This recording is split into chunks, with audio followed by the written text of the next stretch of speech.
Syukri, ini adalah acara pertama saya mengadakan dialog langsung dengan mahasiswa dari IPTA. Now,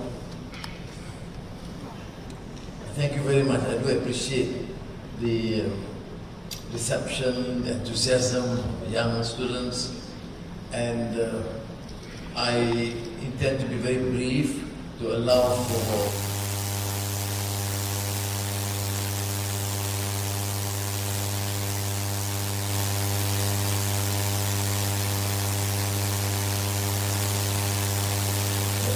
establish some of the profound arguments, particularly in our very challenging times.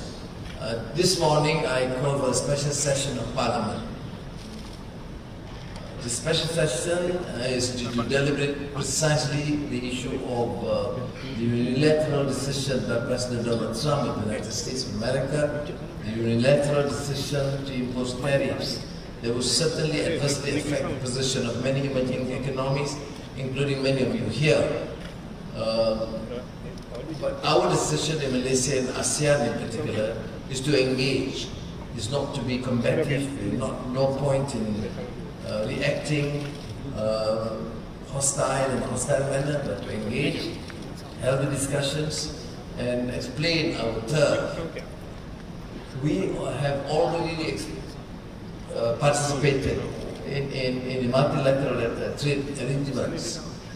You know the history prior to WTO or GATT and now WTO, and that is a multilateral arrangement where you can ensure some manner of order, rule-based trading system that would ensure some form of justice, consideration. And I think we'll pursue that. We have sent ministers to negotiate with the Trade Commerce Department, and we have to continue to evaluate. There's no finality. As you know, things are still fluid. President Trump has given a 90-day reprieve. Malaysia is a trading nation. We trade with countries in ASEAN, with the United States, with China, and many countries in the world. Our investments from the United States is still number one. Cumulatively, is the highest trading partner. China is becoming a very important player now, and reliable, good neighbor. ASEAN have agreed to enhance our intra-ASEAN trade. Okay, that was discussed this morning, and members of Parliament are still continuing their debate. But I cannot reject this wonderful opportunity. So between members of Parliament speaking, I've chosen to hear the students today.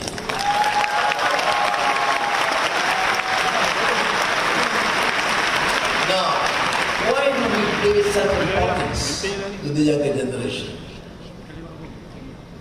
Because the type of training, the expertise, the capacity to affect change, the willingness to adopt some new disciplines, we have to depend on you. You can't expect people in my generation to be as fast to assimilate and acquire, and that level of acquisition of knowledge and expertise, particularly the new sciences, new disciplines.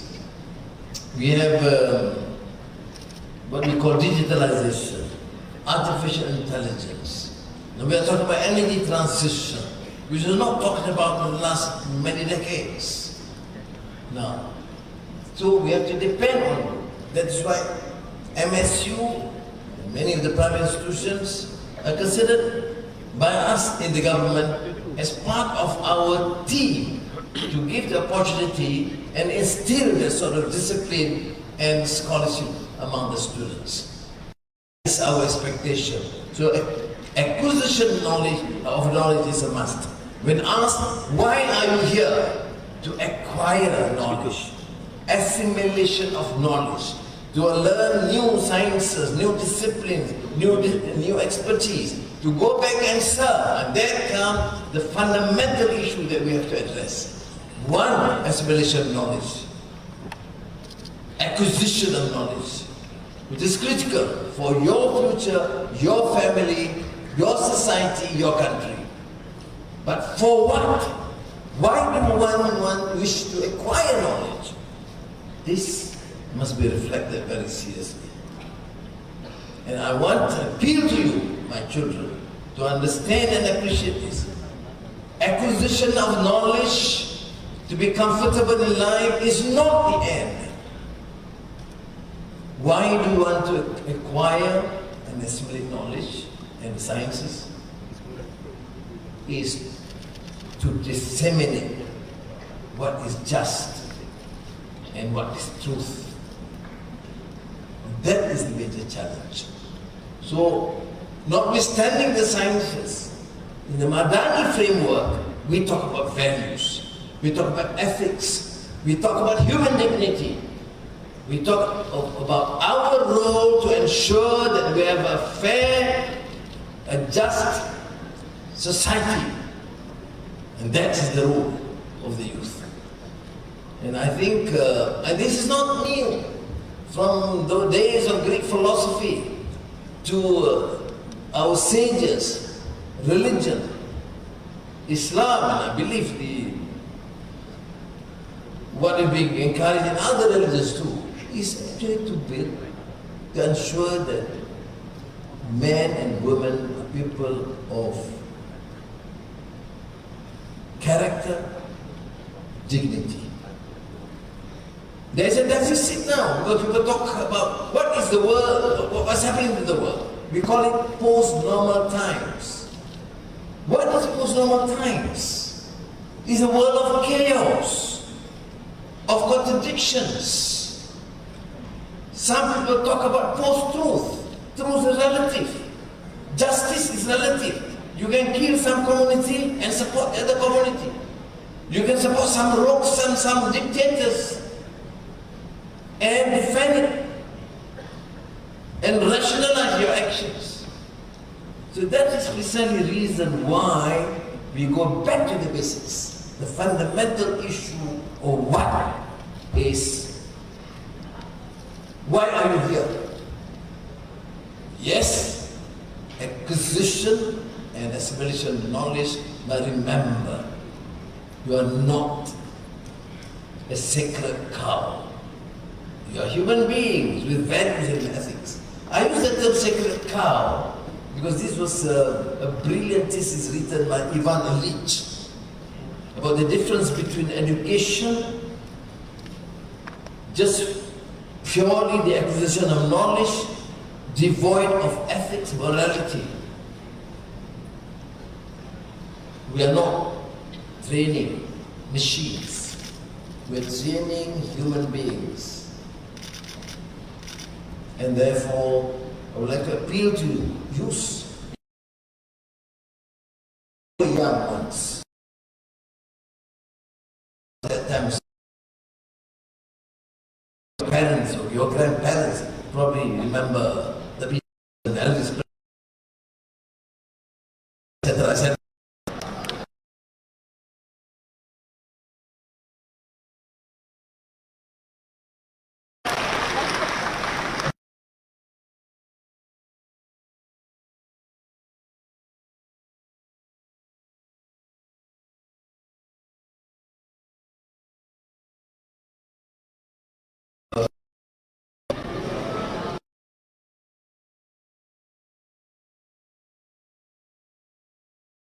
It's fair. That's not the issue. But never lose sight of the fundamental values. And this is where I believe that ethics and religion remains to be relevant. I'm not suggesting that you discard or ignore the importance of leaders, be it political leaders or your professors. No. But you must also understand that there is a trust deficit. During post-normal times, there is a trust deficit. Young, bright students start questioning. Why have we lost value? Why is it that we tend to be racist? When we decide and talk about differences, preach hatred, insult people of other faith based on color or belief.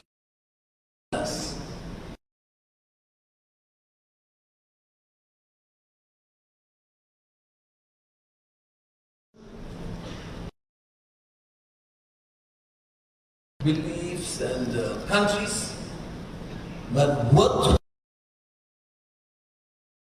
you want this, you want your institution, you want your succeed, that we must as a team, irrespective of where you come from or what color you're from.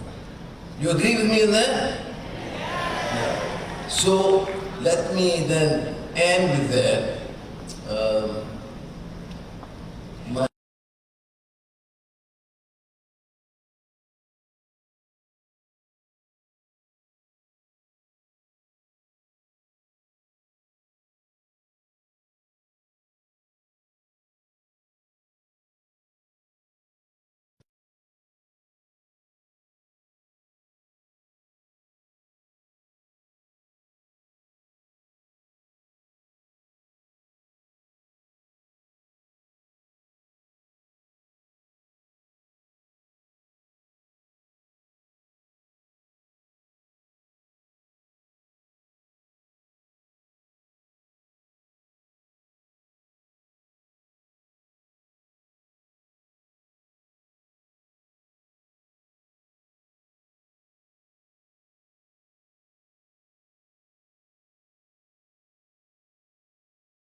Now, so that you are free to ask any question, and I'll try and answer that. Okay, please. No protocol, no need to say, Right Honorable Prime Minister, no. You want to call me Uncle Anwar? Okay. All right. Yes. Ada mic kan? Ada mic kan? Right? No question. Thank you very much. Yes. Good afternoon. Yes. Good afternoon, Honorable Council. My name is Joanne. I'm the President of Student Representative Council of MSU. Firstly, your journey from student leader to national leadership is really inspiring me. So I want to say thank you for your presence on our campus today.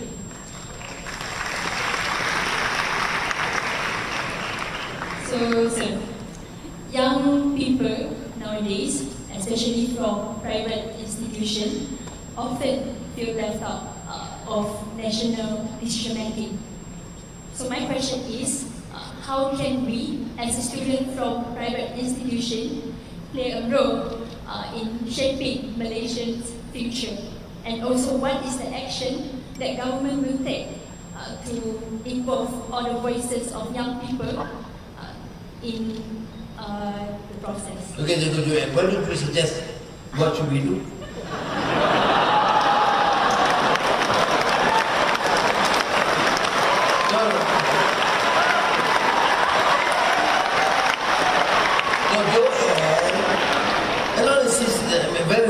Question.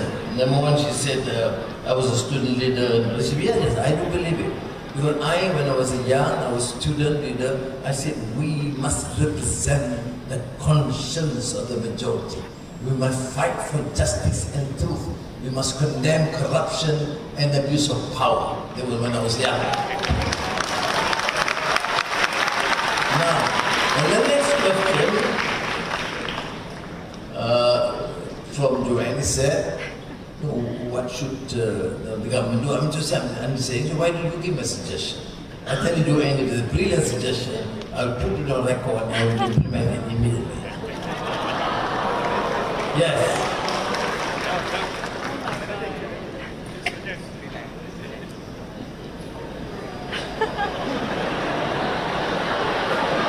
What do you think I should do, or the government should do, or what else to bring you into the mainstream discussions, whatever? Yes. Because I'm one of the member of MEPK currently, represent the IPTS. So maybe we can strengthen our voices in MEPK also, because as for now, it's not all the members of IPTS is involved in MEPK. Yes. Not Ministry of Education. They will take action so that they can accommodate the IPTS have been left out. Point number one, agree. Okay. Other questions? Yes, belakang, yeah. Behind, yes. Yeah. Hello? Yes. Yang amat berhormat Datuk Sri. I'm Vishnu from University International. Today I have a question regarding the tariffs. So, as you know... Tariff? Yeah. You ask President Trump, why ask me?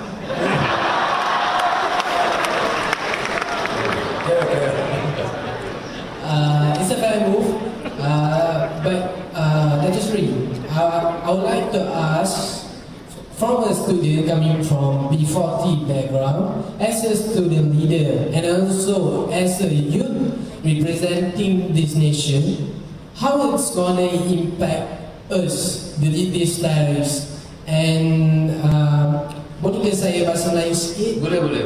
Okey, antara boleh gonyo. Sebagai cadangan untuk tarif ni, apa kata syarikat-syarikat di Malaysia boleh join venture dengan company-company di US sebagai langkah kita avoid tarif ni, if it can be implemented? Itu satu. Yang kedua, apa kata kita gunakan tarif ni sebagai peluang untuk menggunakan barang buatan Malaysia, semangat menggunakan barang buatan Malaysia. Itu sahaja. Good question, Vishnu. Rombo Dandri. Now, you see, an economic political philosopher, Schumpeter, he traces experience of countries during tribulations or economic crisis. And he uses phrase, game of creative destruction. A period when there were issues, problems, world wars, deflation, or now tariff. So you either become pessimistic or virtually helpless, or you create something new. There's somewhat the old order seemingly destroyed or half destroyed or cracked. That's why I say gain or creative destruction. Use destruction to be more creative. Now you suggested something smart. What? Then try and use our local expertise. Okay. President Trump said no solar energy to be exported to America because there are Chinese companies based here, but there are other companies. So that's why our instruction is universities, hospitals use Malaysian-made solar panels. That's one, which means we can therefore probably mitigate partly the potential problem that we may face. That's what I mean by creative destruction. And then, of course, buy local products as fast as possible. You know, I think whether the question whether you have impact or not is too early soon to say, because President Trump gave a 90-day reprieve. And what is our largest export to the United States? Semiconductor, chips, E&E, very large. 60% of our products, 140, 130 billion ringgit, exported to the United States. Now, if they decide to say no, nothing from Malaysia, then we may have a problem. But for now, semiconductor, E&E is excluded. Now, say if it is partly included, then we have to take measures how to then promote here. And what we did in the last 2 years since I took over as Prime Minister, in the last 2.5 years, is to open up new markets. I've been traveling. We open up new markets other than India, China, Korea, Japan. Increase trade within ASEAN. Increase our relations with other countries. In, for example, Egypt, somewhat new. In the last 2 years, we increased trade investment by 34%. It was a huge country. At the end of the month of May, ASEAN, here in Kuala Lumpur, we will organize a conference, all leaders of ASEAN, with the GCC countries, Saudi Arabia, UAE, Qatar, Kuwait, Oman. You see? And plus China. This is a special session. We've been engaging with the United States.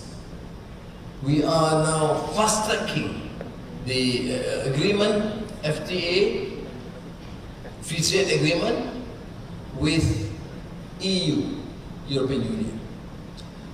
From last month, we managed to export our palm oil and their products to UK with no tariff, because we have signed FTA with the United Kingdom.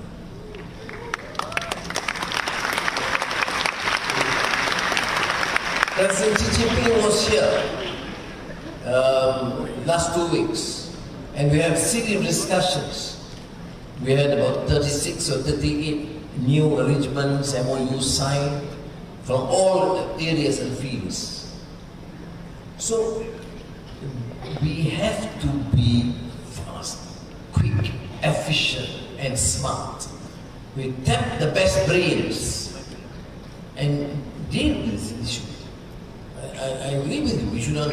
Yes, do we anticipate some problems? Yes.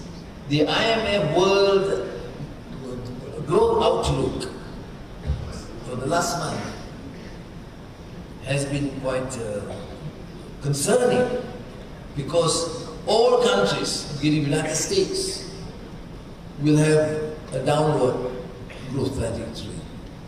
So it may impact Malaysia a little. But then we should drive. That's what I use the term domestic economic resilience. Our guys have to work hard. You want to survive? You want to condemn our nation, or what is your choice? Your choice to survive, we have to work harder. From the Prime Minister to the ministers, to the rector, the Vice Chancellor, to the officers and the students. We work hard and we challenge any attempt to disrupt them. And we do that continuously. I think we may be able to survive. But otherwise, domestic policy is important. What have we done? I mean, I started with this issue of governance, tata kelola, good governance. I know some people hate it, but we don't have a choice. Malaysia is not a poor country, but billions have been squandered. If you want to become rich, become a prime minister. Yeah. You want to be a billionaire, be a finance minister. But this is wrong. You see? Why do I choose, at least now, 2.5 years, not to take a salary as the prime minister? I do take a salary as a member of parliament. I mean, just to give a message, convey a message. Not every prime minister or leader must squander wealth and cheat and become super rich because of that position. We must stop this nonsense and we must give a clear message.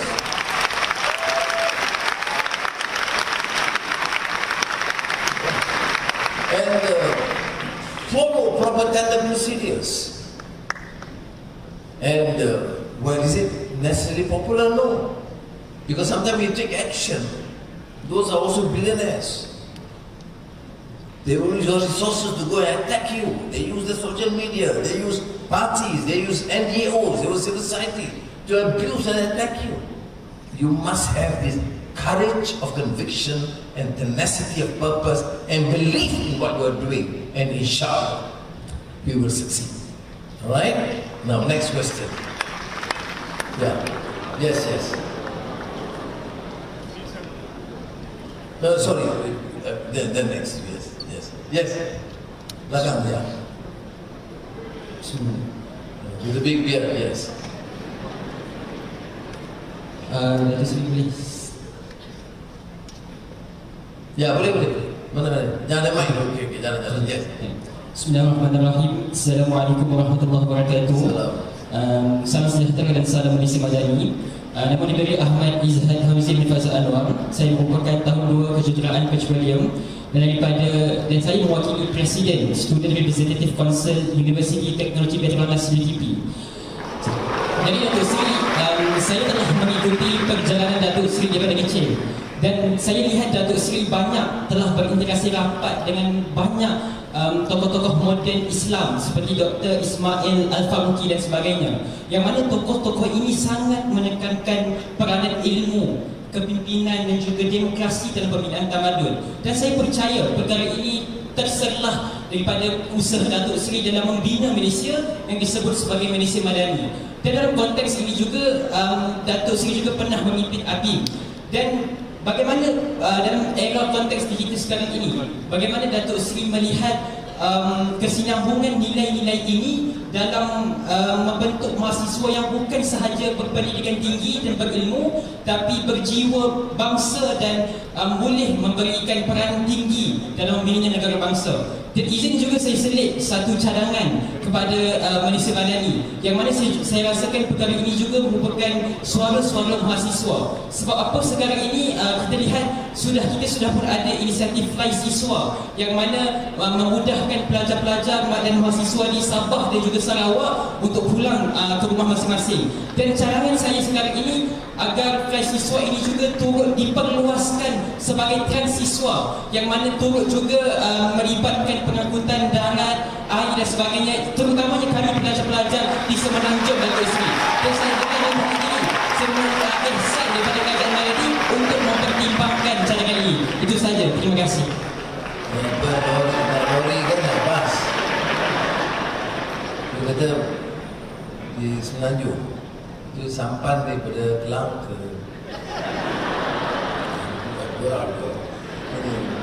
I will have to do it in bilingual because many of you foreign students need me to respond in English. Yeah. Ataupun boleh saya jawab bahasa Melayu semua faham. Anyone who are not able or conversant in bahasa? Oh, I remember. Your fault, why didn't you learn bahasa? Alright, saya akan respon dulu dalam bahasa, kemudian saya akan summarize dalam bahasa Inggeris. Nah, anyway, terima kasih dapat ikuti. Ismail Faruqi itu merupakan sarjana yang memberikan penekanan khusus kepada apa yang dia sebut sebagai malais untuk ummah. Dalam dunia yang penuh pancaroba, kegelapan kerana kedangkalan ilmu, termasuk Islam sendiri. Dalam ilmu sehingga tidak dapat mencapai kejayaan kerana ketandusan pemikiran. Tidak ada keupayaan menerima disiplin baru dan tunduk kepada sistem asing. Tidak ada upaya untuk membina apa yang disebut sebagai kekuatan asli. Jadi beliau kemudian menggagaskan Institut Pemikiran Islam Antarabangsa yang saya juga turut menjadi salah seorang penasasnya masa saya amat muda sekali. Dan ini kita cuba juga tekankan kalau saya dalam Habib, yaitu menekankan keperluan pencerahan, kesedaran, tumpuan kepada ilmu yang pelbagai. Ada orang salah faham, dia kata ini hanya pendekatan dengan sahaja Islam terbuat, tak semestinya. Semasa saya muda, karya yang besar seperti Frans Fanon, The Wretched of the Earth, dan juga umpamanya karya-karya oleh Iqbal, bukan saja Asrar Khudi, Javid Nama, tapi The Reconstruction of Religious Thought Islam. Kemudian Malik bin Nabi, pemikir Algeria, yang bercakap soal kolonosibility, maknanya orang merdeka, negara sudah merdeka, intelektualnya hebat, tetapi pemikirannya itu pemikiran terjajah. Dia tidak mampu berfikir luar daripada kerangka pemikiran yang terjajah. Dan ini juga kita dapat lihat kesan di negara kita, di Indonesia. Dia cakap itu semuanya dari teks dan pemikiran yang dirangka oleh orang asing. Kalau ada baik, yang benar, ya, tapi yang kita perangkap. Nah, ini yang juga dikupas oleh Profesor Hussein Alatas. Beliau disebut captive mind, minda yang terperangkap. Bicara soal ekonomi, bicara soal pembangunan, bicara soal pendidikan, mesti acuannya acuan barat, tidak ada yang lain. Nah, ini masalah. Baik. Jadi sebab itu perlu pendidikan, pencerahan, penguasaan ilmu. Tapi kalau penguasaan ilmu dengan sikap yang penuh dengan kebencian, tak setuju dia terus kafir, munafik, dan bangkitan kebencian, tak ke mana. Dia mesti bawa pendedahan ilmu ini dengan apa yang ditekankan dalam prinsip agama kita. Apa dia? Bil hikmah wal mau'izatil hasanah wajadilhum billati hiya ahsan. Dengan bijaksana, dengan perkataan yang baik, dengan menarik orang, bukan dengan menanam kebencian dan menghukum. Baru belajar Islam 2 bulan terus dia boleh hukum orang. Ini problemnya. Jadi sebab itu saya kata pencerahan ilmu itu penting. Now saying that the necessity to acquire knowledge, as I said in the beginning, is not to be enslaved. Enslavement does not mean that you are slaves or you are the colonial subjects, but your trend, scheme of thought is so captive to the others. You don't have the capacity to think anew, to reflect independently. And that's what I referred to our great sociologist Hussein Alatas when he talked about, when he referred to the captive mind in development studies. You talk about development must be a Western concept notion, sometimes completely irrelevant. Our societies differ. Level of understanding development is different. A peculiar problem of the Dayak heartland, the Ibans, and the Malay remote villages, and the estate, the Indian estate workers, or the Chinese squatters are different but be handled wisely. That's what I referred to, the need to rethink, reflect intelligently and yet independently, and not to be subjected to a particular prescription suggested by others. This also has relevance to the understanding of Islam. Why is it Islam, which is a religion that promotes ihsan, compassion and rahmatan lil alamin, sometimes understood in a very competitive, rancorous, vicious manner, full of distrust and hatred and divisiveness? There is apparent contradiction. So it is our duty, therefore, not to be subjected by these so-called scholars, but to have this readiness, capacity to learn and have that wisdom to acquire knowledge. He made reference to one great scholar in the past, Ismail Faruqi. Then he, of course, after all that comes that, why not flies his sword? Is it flies his sword and then you talk about sampan? No, I'm joking. I will discuss this with the Minister of Transport. Ayo, susah.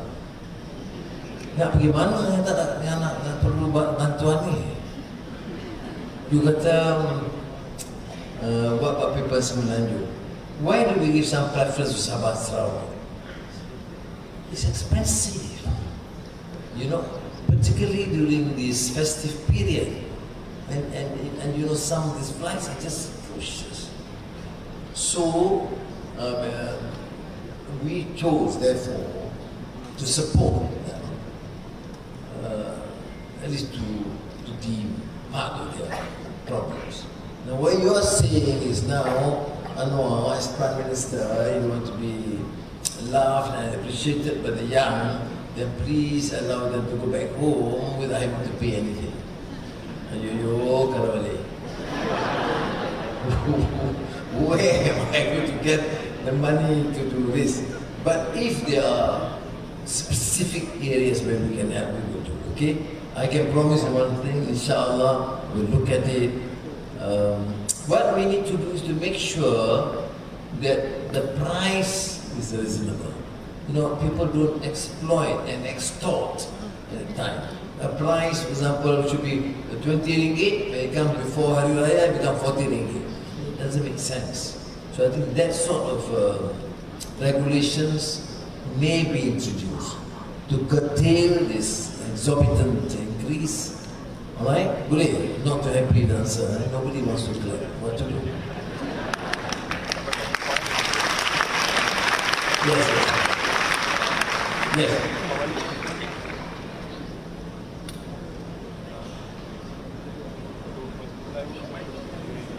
Yes. Itu sih. Ya. Di atas. Okay, datang. Okay. Bismillahirrahmanirrahim. Assalamualaikum warahmatullahi wabarakatuh. Salam sejahtera, salam Malaysia Badani dan salam WIA UNIKL. Bila Datuk Seri, nama saya Muhammad Anas bin Ishaq selaku Presiden UNIKL Student Representative Council 2025. Merangkap juga Presiden UNIKL Malaysian Institute of Marine Engineering Technology yang bertempat di rumah. Bila Datuk Seri, seperti yang mana kita boleh lihat, sekarang terdapat banyak pergolakan kuasa yang berlaku di serata dunia. Namun apa yang ingin saya perincikan adalah lebih kepada perubahan ekonomi yang mungkin sekarang kita lihat berubah daripada barat ke negara Asia. Jadi mungkin apakah perancangan daripada pihak kerajaan Datuk Seri sendiri untuk memastikan Malaysia sentiasa berada di tempat yang sentiasa dipandang dan tidak dipinggirkan sebagai mungkin negara kecil namun sentiasa berhati besar.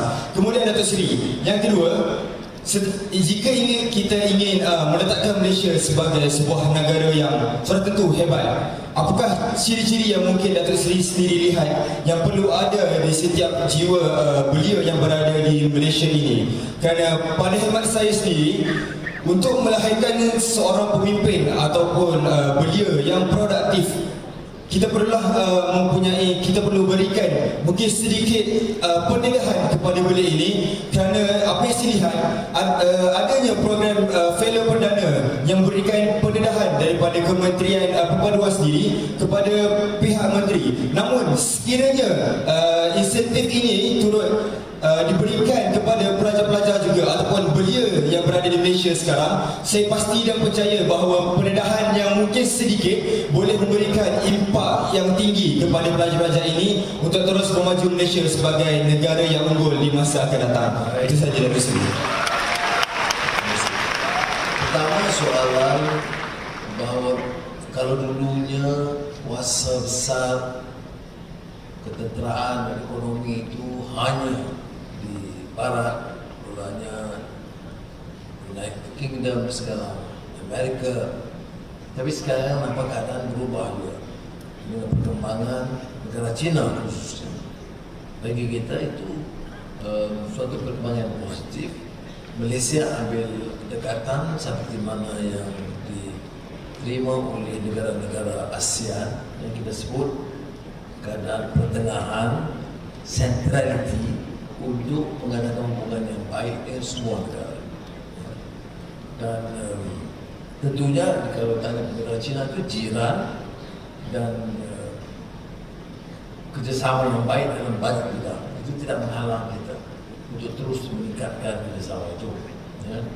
Dan itu pendekatan kita sekarang. Jadi sebab itu sudah lihat, sementara hubungan tradisional kita dengan Amerika dari segi perdagangan dan pelaburan itu tinggi, kita juga memberi pendekatan yang sangat kuat kepada negara China dalam berbagai bidang. Apalagi bila pimpinan negara China itu lebih dekat dengan kita.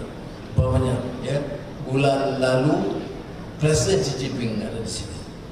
Akhir Mei, Premier Li Qiang akan bersama dengan pemimpin negara teluk GCC dan ASEAN. Jadi dia ambil sikap yang sangat lunak dengan kita.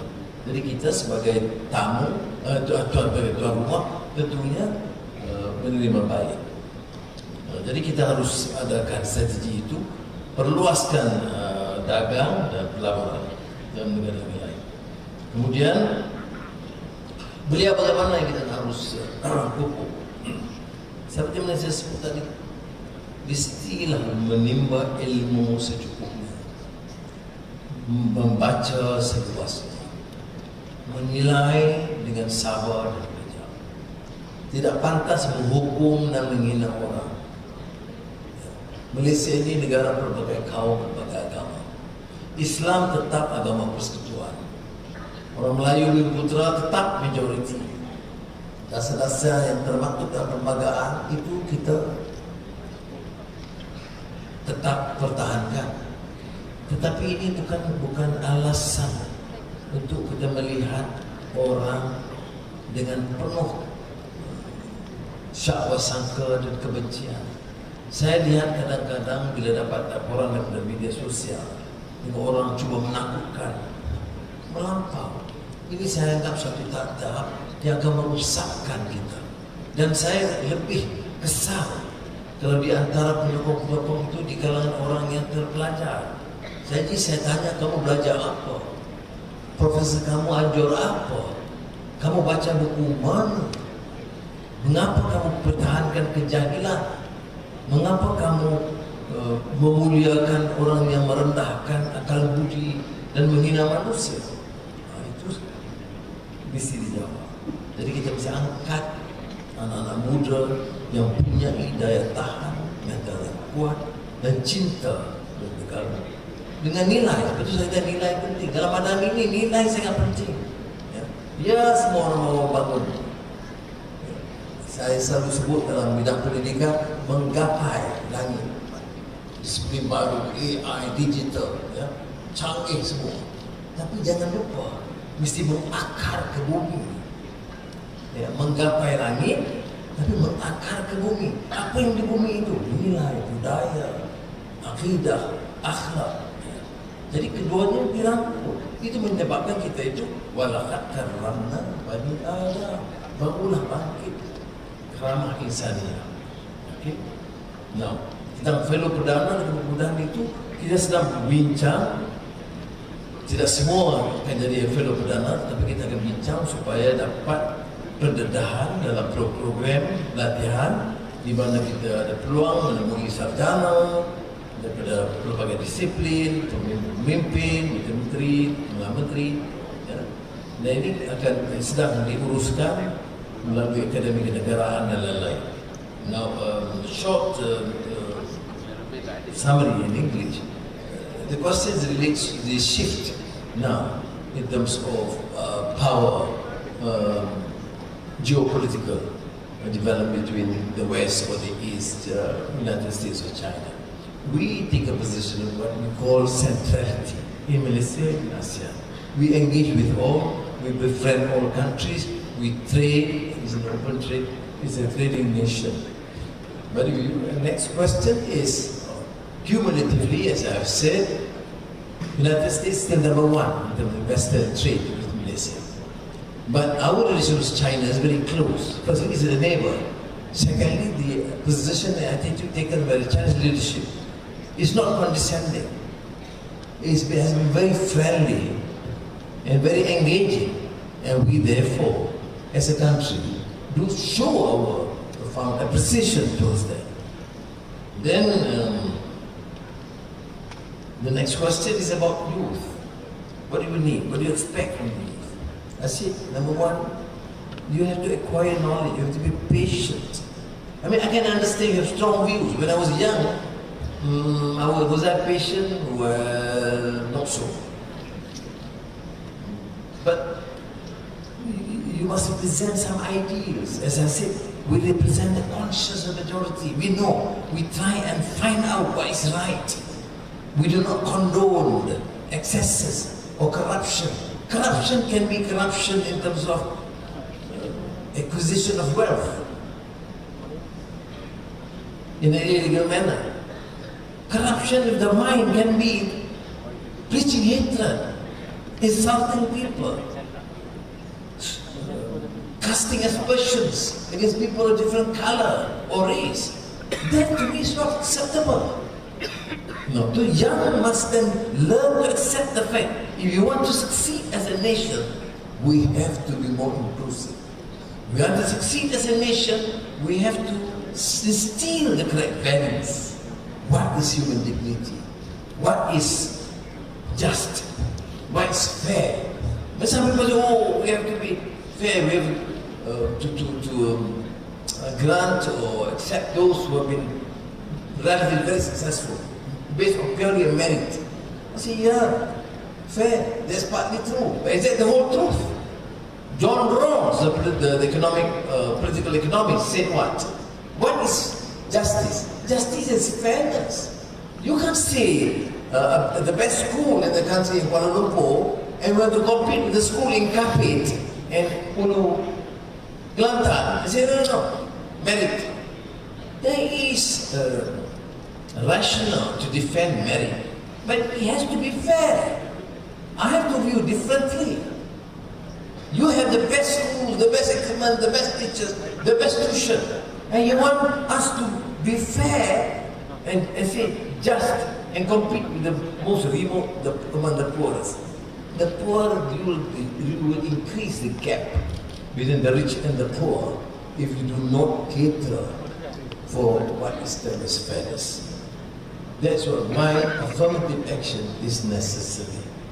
Now, last question on fellow Pradana, a scheme to help to expose the students to some facilities, and we will try to do it through some training programs. There may, I think, 100 people raising their hands. I will probably ask briefly 3 questions and answer once. Yes. Hello, sir.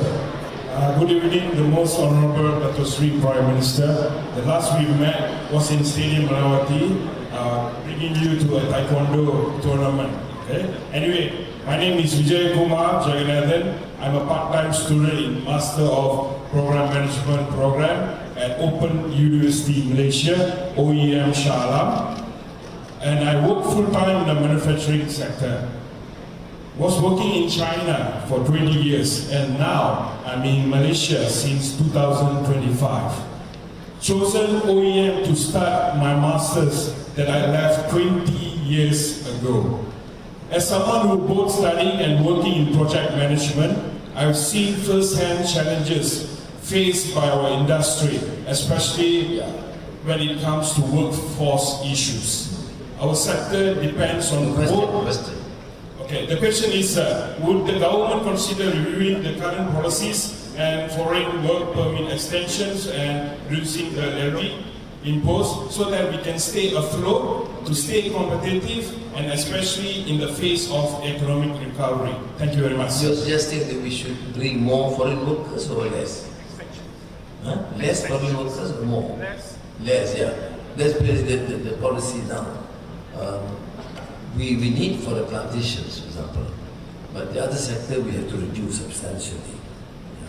And the total reliance on foreign workers will render us less competitive and slow in automation. And people take things easy. And therefore, I agree with you, we will have to do that. We have started actually limiting. For now, no new workers except to replace the old ones. So, for a start. But the problem is we are too rigid, tough, then you can see the palm oil production has started because of the lack of workers. Right?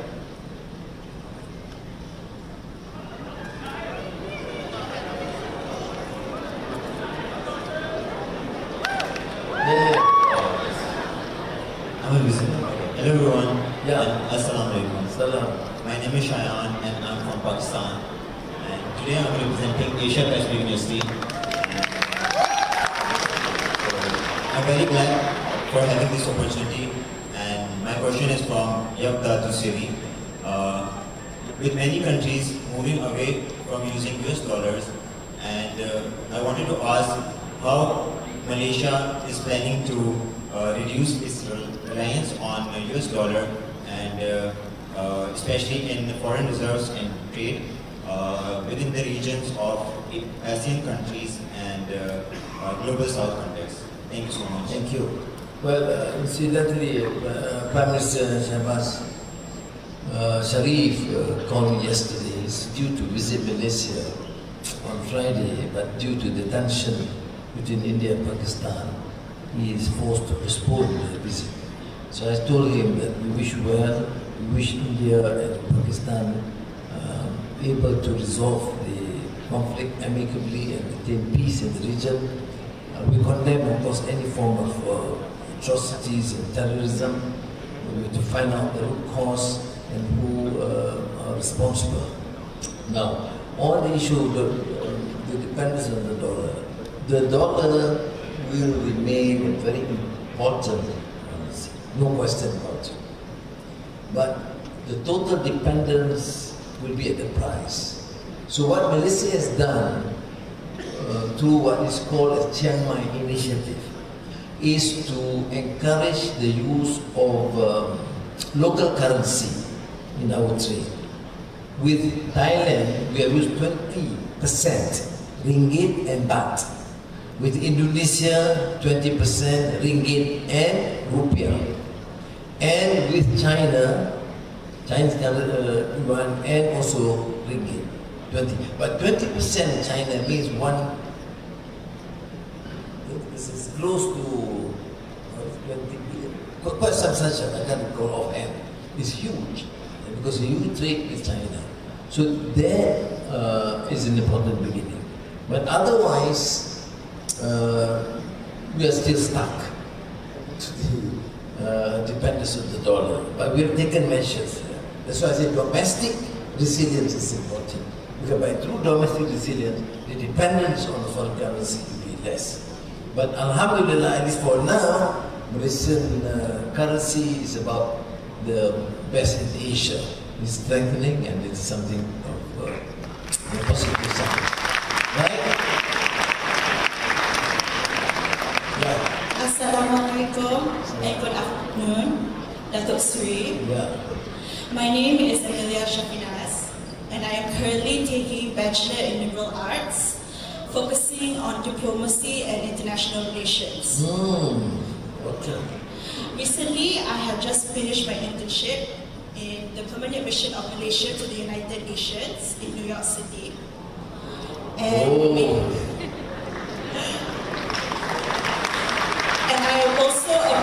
student of Management at Science University as well. How long were you in New York? I was in New York for a year. Wow! And it was proud of me. I was proud to represent Malaysia on the global stage. So alhamdulillah. Other than the UN, what else did you do? Basically, I was helping to draft speeches and also help representatives in the youth stage of the United Nations. Anything interesting you saw in New York? What? Anything interesting you saw in New York? The subway. Okay, right. Proceeding to my question, Ya Ahmad Muhammad, Datuk Sri, it has been 4 years since the 5-point consensus have been introduced in ASEAN. And to this day, the Myanmar crisis is still ongoing. And we must be aware of this. And because of this, now that Malaysia is chairing ASEAN under your leadership, how do you think you will enforce these 5-point consensus in ASEAN to help our brothers and sisters in Myanmar? That is my question to you. Thank you. Why do you choose to ask me difficult questions? I've not had coffee or tea yet. Anyways, it's an issue close to the hearts of ASEAN. For the first time, since I was probably a decade, I went to Bangkok. I had a short bilateral meeting with the Prime Minister and also Dr. Thaksin. Is also to meet, for the first time, Prime Minister, Senior General Mao Aung from the military junta. And then the following morning, I met the Prime Minister of the National Unity Government. So we met both. But because of the 5-point consensus, I then confined myself to discussing the issue of humanitarian assistance. The earthquake was devastating, and Malaysia has opted to assist. First we sent our SMART team, then there's a field hospital, there's a military field hospital, now functioning. I just got a note today that asking me whether they should extend a bit more or not. I said, as long as there's ceasefire, we can extend, and they've asked for additional medicine. I said, yes, we can help. Malaysia is not a very rich country, but it is our responsibility to help our friends and neighbors in distress. But we have 2 conditions we have imposed. Both I mentioned to the Prime Minister, Senior General Mao Aung, and also the Prime Minister of the National Unity Government. Number 1, observe the ceasefire. Stop the shooting, stop the violence. Both parties. But, and now we are also trying to engage the 3rd force. We are neither with the military government nor with the NUG. Again, stop the ceasefire and make sure that humanitarian aid is not discriminated against any group. Both have agreed. 1, ceasefire. Number 2, that assistance should cover all. So that's been done. And just now, about 1:30 somewhere, I received a call from President Prabowo Subianto of Indonesia, who happens to be meeting former Prime Minister Hun Sen, the President of the National Assembly of Cambodia, and asking me about the development on Myanmar, and suggesting whether they should pursue. I said, of course, all leaders of ASEAN should go and meet these leaders and give the same message. Number 1, ceasefire. Number 2, be more inclusive. And humanitarian assistance should cover everybody. Because the sooner they accept these broad parameters under the 5-point consensus, the better is it for ASEAN. I mean, you bring them in the fold, into the fold of ASEAN. So that's a position. We hope that there is, of course, some very positive development as compared to last year, for example. Now we are able to engage with both. In fact, the three parties, and there is ceasefire. The ceasefire is supposed to end 15th of May. I have encouraged them, please extend beyond 15th of May, otherwise our military hospital will pack up and come back. Okay, and inshallah they will hopefully abide, all parties, and then extend it for another month, and you can stay for another month.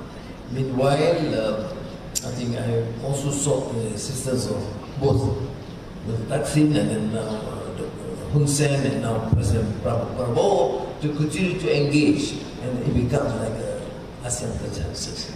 Right? You want to go on until 6 o'clock today? Mohon maaf, Dato' Sri. Shall we have the last question for today? Yeah. Okay. The last 100 questions. Dato' Sri. Sebentar Dato' Sri. Yes. Saya Ki dari Multimedia University Sarjana. Yes. Dato' Sri, saya ingin menjualkan ramai anak muda, terutama mahasiswa-mahasiswi yang ingin terlibat dalam proses penyumbangan idea untuk pembangunan negara dan juga mungkin ASEAN, terutamanya Malaysia sebagai pengurusi ASEAN tahun ini. Kami juga berharap kami dapat terlibat dalam proses ini dan untuk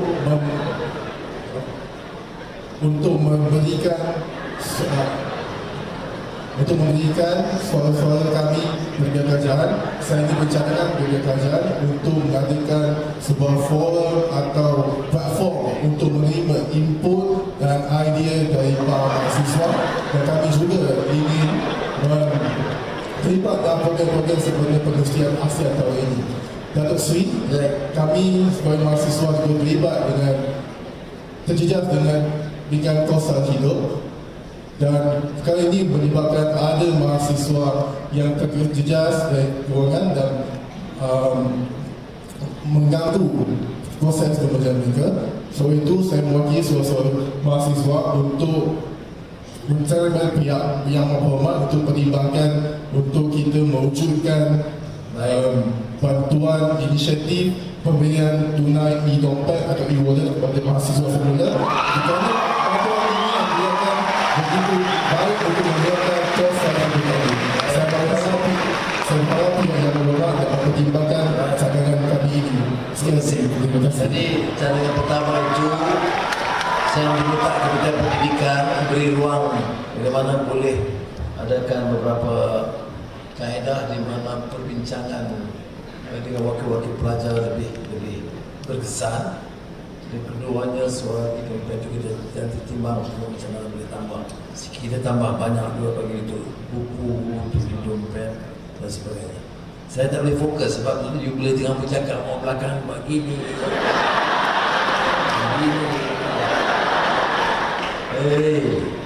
Jadi harus cannot focus. Itu orang belakang macam-macam. Okay, last question. Okay, last. Yes. Yeah.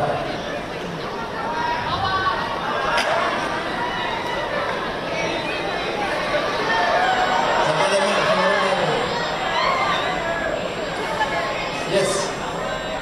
Dari mana?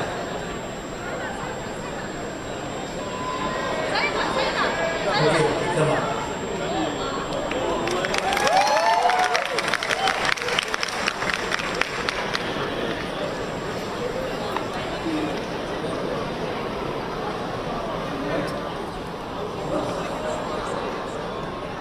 Speaker. Ya, gaduh.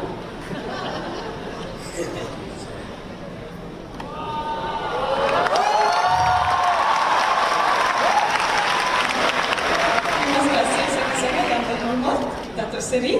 Nama saya Sarah dan saya merupakan pelajar AI dari APU.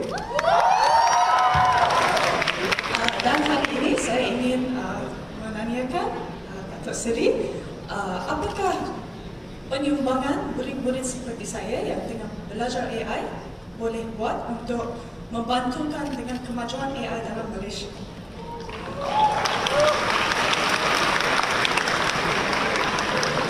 kita tahu AI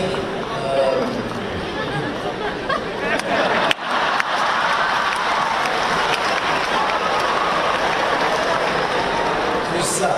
Salah duduk sebelah saya tak mau turun dah. Okey. Kita telah bagi penekanan tinggi. Kita dah mulakan dengan fakulti AI di UTP dan semua universiti sudah tahu menekankan AI, dan saya tanya kerana Saudara Dr. Syukri kerana MSU juga berikan penekanan yang sama. Jadi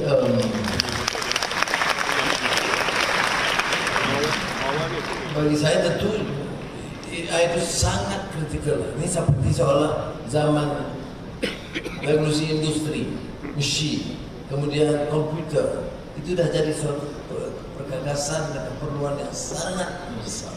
Jadi saya usulkan saudara menguasai bidang itu sangat diperlukan, dan kita kekurangan puluh ribu jurutera dan kepakaran AI. Jadi kalau saudara yang ada kemahiran, potensinya sangat besar. Saya cadangkan supaya tumpu, dan insyaAllah ada masa untuk kita serapkan dalam sistem semua dalam negara kita. Itu yang penting untuk AI. Cuma untuk yang AI ini satu hal yang saya nak sebut. Ya. Saya tanya tokoh pada Satya, Microsoft, Jason, Nvidia. I met them and asked, yeah, the AI. Sebab AI ini akan memutahkan ilmu yang masuk dan dia hadam dan curahkan semula. Jadi bagaimana penyelesaian? Penyelesaian ialah anak-anak kita harus punya keupayaan untuk mampu memasukkan ilmu ataupun apps supaya mampu bila muntah itu muntah dengan pahaman kita. And this, interesting enough, is also the response of the top world experts. Jason and Satya of Microsoft and many others, Ruth of Google. In my exchanges with them, that's what they say. Because right now, the AI has, of course, its expertise and will formulate ideas based on certain values. So it is important for us to master the knowledge and not just follow through, but also ingenious ways to come up with some other solutions based on our values, our history, our culture. So I think it is a more challenge, not only the technical, scientific expertise, the coding that you're talking about, but it's also imbibing with the correct values, history, culture, the arts of our society. So because after all, it is supposed to be an attempt to replace human views or ingenuity.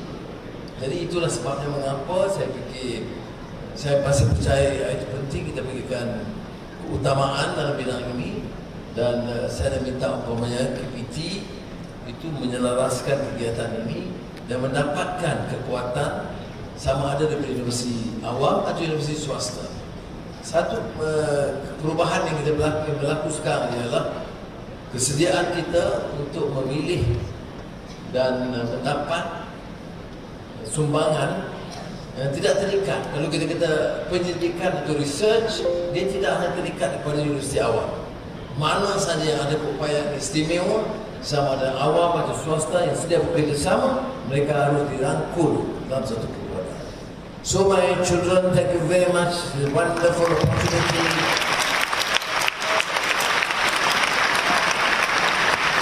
You great. I can see hundreds raising their hands, which means you are quite well educated. Because Confucius was asked once, a person who does not know but refuse to ask a question will remain ignorant forever, as opposed to a person who does not know which means it's ignorant for a short while. Ask question, and if the answer is right, then he is therefore not ignorant anymore of the subject. So you can choose to be permanently ignorant or smart. And I thank you very much. I appreciate, salute you students. I must thank the staff, lecturers and professors. You are fortunate, you have good teachers and professors to be able to encourage you to ask questions and be more courageous. Terima kasih. Thank you very much. Terima kasih sekali.